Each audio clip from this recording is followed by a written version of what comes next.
ਕਹਾਣੀ ਸਰਪੰਚੀ ਅਤੇ ਦੁਸ਼ਮਣੀ। ਲੇਖਕ ਲਖਵਿੰਦਰ ਸਿੰਘ ਸੰਧੂ। ਦੀਪ ਦਾ ਪਰਿਵਾਰ ਪਾਕਿਸਤਾਨ ਤੋਂ ਆਇਆ ਸੀ ਰੌਲੇ ਵੇਲੇ। ਇਹਨਾਂ ਦਾ ਪੁਰਾਣਾ ਪਿੰਡ ਇੱਧਰ ਹੀ ਸੀ, ਪਰ ਲੰਬੇ ਸਮੇਂ ਤੋਂ ਉੱਧਰ ਹੀ ਰਹਿੰਦੇ ਸਨ। ਪਰਿਵਾਰ ਤਾਂ ਸਾਰਾ ਸਹੀ ਸਲਾਮਤ ਆ ਗਿਆ, ਪਰ ਬਾਕੀ ਸਭ ਕੁਝ ਉੱਧਰ ਹੀ ਰਹਿ ਗਿਆ। ਉੱਥੇ ਭਾਵੇਂ ਬਹੁਤ ਜ਼ਮੀਨ ਸੀ, ਪਰ ਇੱਧਰ ਆ ਕੇ ਚੌਥਾ ਹਿੱਸਾ ਹੀ ਜ਼ਮੀਨ ਮਿਲੀ। ਫਿਰ ਵੀ ਦੀਪ ਦੇ ਪੜਦਾਦਾ ਜੀ ਨੂੰ 300 ਕਿੱਲਾ ਜ਼ਮੀਨ ਅਲਾਟ ਹੋਈ। ਪਿੰਡ ਵਿੱਚ ਸਭ ਤੋਂ ਵੱਡੀ ਢੇਰੀ ਸੀ। ਦੀਪ ਦੇ ਦਾਦਾ ਜੀ ਹੋਰੀ 4 ਭਰਾ ਸਨ। ਦੀਪ ਦੇ ਦਾਦਾ ਜੀ ਸਭ ਤੋਂ ਵੱਡੇ ਸਨ ਤੇ ਲੰਬੜਦਾਰ ਸਨ ਪਿੰਡ ਦੇ।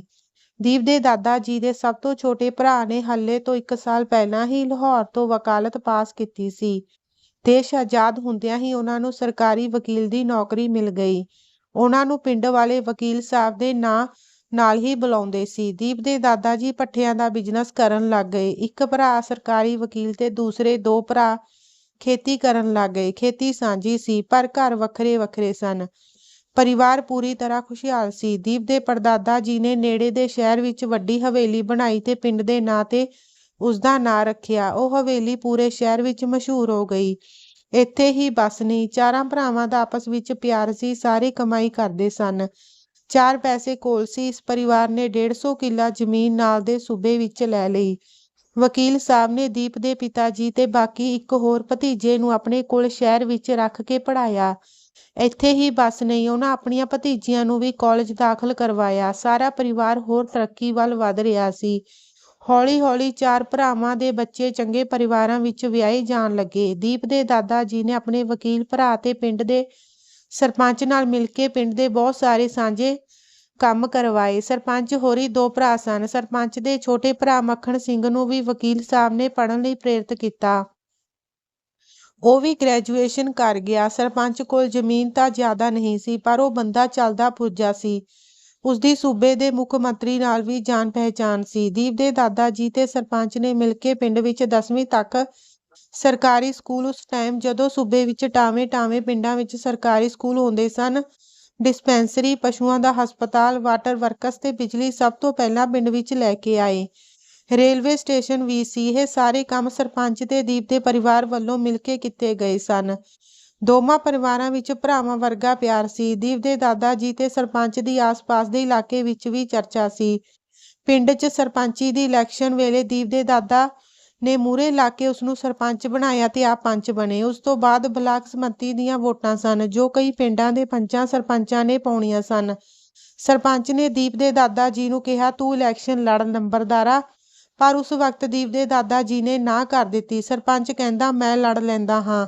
ਤਾਂ ਦੀਪ ਦੇ ਦਾਦਾ ਜੀ ਨੇ ਕਿਹਾ, ਠੀਕ ਹੈ, ਤੂੰ ਲੜ, ਅਸੀਂ ਤੇਰੇ ਨਾਲ ਹਾਂ। ਪਰ ਕੁਦਰਤ ਦੀ ਕਰਨੀ, ਆਸੇ-ਪਾਸੇ ਦੇ ਪਿੰਡਾਂ ਦੇ ਪੰਚ ਸਰਪੰਚਾਂ ਨੇ ਦੀਪ ਦੇ ਦਾਦਾ ਜੀ ਦੇ ਦਬਾਅ ਪਾਇਆ ਕਿ ਤੁਹਾਡਾ ਭਰਾ ਵੱਡਾ ਅਫਸਰ ਹੈ, ਤੁਸੀਂ ਇਲੈਕਸ਼ਨ ਲੜੋ।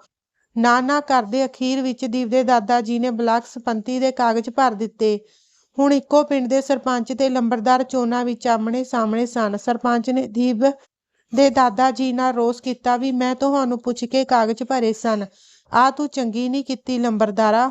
ਦੀਪ ਦੇ ਦਾਦਾ ਜੀ ਦਾ ਚੋਣ ਨਿਸ਼ਾਨ ਦਰਖਤ ਸੀ ਤੇ ਸਰਪੰਚ ਦਾ ਚੋਣ ਨਿਸ਼ਾਨ ਕਹੀ ਸੀ। ਇਲੈਕਸ਼ਨ ਵਿੱਚ ਦੀਪ ਦੇ ਦਾਦਾ ਜੀ ਦਾ ਜ਼ੋਰ ਵੱਧ ਸੀ, ਕਿਉਂਕਿ ਉਹ ਸਰਪੰਚ ਨਾਲੋਂ ਹਰ ਪੱਖੋਂ ਚੰਗੇ ਸਨ। ਪੈਸਿਆਂ ਵੱਲੋਂ ਵੀ ਤੇ ਪੈਸੇ ਵੀ ਉਹਨਾਂ ਦੀ ਛਵੀ ਸਾਫ਼ ਸੁਥਰੀ ਸੀ, ਪਰ ਸਰਪੰਚ ਤੇ ਕਈ ਇਲਜ਼ਾਮ ਲੱਗੇ ਸਨ। ਇਲੈਕਸ਼ਨ ਦੀਪ ਦੇ ਦਾਦਾ ਜੀ ਜਿੱਤ ਗਏ। ਸਰਪੰਚ ਨੇ ਸਾਰਿਆਂ ਦੇ ਸਾਹਮਣੇ ਦੀਪ ਦੇ ਦਾਦਾ ਜੀ ਨੂੰ ਧਮਕੀ ਦਿੱਤੀ, ਲੰਬੜਦਾਰਾ, ਤੇਰੇ ਇਸ ਦਰਖਤ ਨੂੰ ਹੁਣ ਮੇਰੀ ਕਹੀ ਵੱਢੂ। ਦੋਹਾਂ ਪਰਿਵਾਰਾਂ ਵਿੱਚ ਦੂਰੀਆਂ ਪੈ ਗਈਆਂ।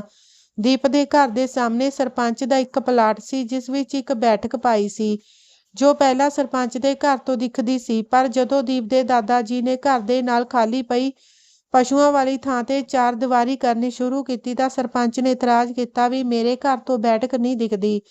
ਇਹ ਗੱਲ ਉਸਦੀ ਜਾਇਜ਼ ਨਹੀਂ ਸੀ, ਪਰ ਕਿਉਂਕਿ ਉਹ ਸਰਪੰਚ ਸੀ ਤੇ ਹਾਰ ਦਾ ਬਦਲਾ ਲੈਣਾ ਚਾਹੁੰਦਾ ਸੀ, ਉਸਨੇ ਗੱਲ ਵਧਾ ਲਈ। ਹੁਣ ਪੰਚਾਇਤ ਦਾ ਇਹ ਮਾਮਲਾ ਥਾਣੇ ਜਾ ਪੁੱਜਾ। ਕਈ ਵਾਰ ਇਕੱਠ ਹੋਏ। ਵਕੀਲ ਸਾਹਿਬ ਨੇ ਵੀ ਆ ਕੇ ਦੋਹਾਂ ਧਿਰਾਂ ਨੂੰ ਸਮਝਾਇਆ ਵੀ ਇਸ ਮਾਮੂਲੀ ਜਿਹੀ ਗੱਲ ਪਿੱਛੇ ਆਪਸ ਵਿੱਚ ਲੜਨਾ ਠੀਕ ਨਹੀਂ। ਆਪਾਂ ਤਾਂ ਇਲਾਕੇ ਦਾ ਭਲਾ ਕਰਨਾ ਹੈ, ਜੇ ਆਪਸ ਵਿੱਚ ਹੀ ਉਲਝ ਗਏ ਫਿਰ ਕੀ ਬਣੂ। ਦੀਪ ਦੇ ਪਿਤਾ ਜੀ ਵੀ ਪਟਿਆਲੇ ਕਾਲਜ ਤੋਂ ਗ੍ਰੈਜੂਏਸ਼ਨ ਕਰਕੇ ਪਿੰਡ ਹੀ ਸਨ। ਵਕੀਲ ਸਾਹਿਬ ਦੀ ਅਪੀਲ ਦਾ ਕੋਈ ਅਸਰ ਨਾ ਹੋਇਆ ਤੇ ਗੱਲ ਹੋਰ ਵੱਧ ਗਈ। ਸਰਪੰਚ ਨੇ ਦੀਪ ਦੇ ਦਾਦਾ ਜੀ ਦਾ ਕਤਲ ਕਰਨ ਦੀ ਵਿਉਂਤ ਬਣਾਈ, ਪਰ ਕਿਸੇ ਨੇ ਸਲਾਹ ਦਿੱਤੀ ਵੀ ਇਸ ਬਜ਼ੁਰਗ ਨੂੰ ਕੀ ਮਾਰਨਾ ਹੈ ਤਾਂ ਇਸਦੇ ਮੁੰਡੇ ਨੂੰ ਮਾਰੋ।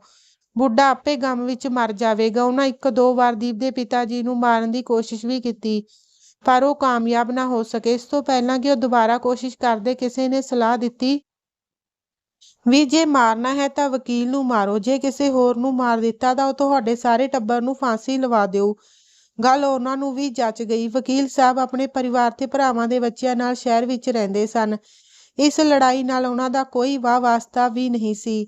ਉਹ ਤਾਂ ਦੋਨਾਂ ਧਿਰਾਂ ਨੂੰ ਸਮਝਾਉਂਦੇ ਸਨ। ਸਰਪੰਚ ਨੇ ਆਪਣੇ ਛੋਟੇ ਭਰਾ ਨੂੰ ਕਤਲ ਕਰਨ ਲਈ ਤਿਆਰ ਕਰ ਲਿਆ। ਉਸਦਾ ਨਵਾਂ ਵਿਆਹ ਹੋਇਆ ਸੀ, ਪਰ ਸਰਪੰਚ ਨੇ ਉਸਨੂੰ ਵਿਸ਼ਵਾਸ ਦਿਵਾਇਆ ਕਿ ਉਹ 6 ਮਹੀਨਿਆਂ ਵਿੱਚ ਉਸਨੂੰ ਬਾਹਰ ਲੈ ਆਵੇਗਾ।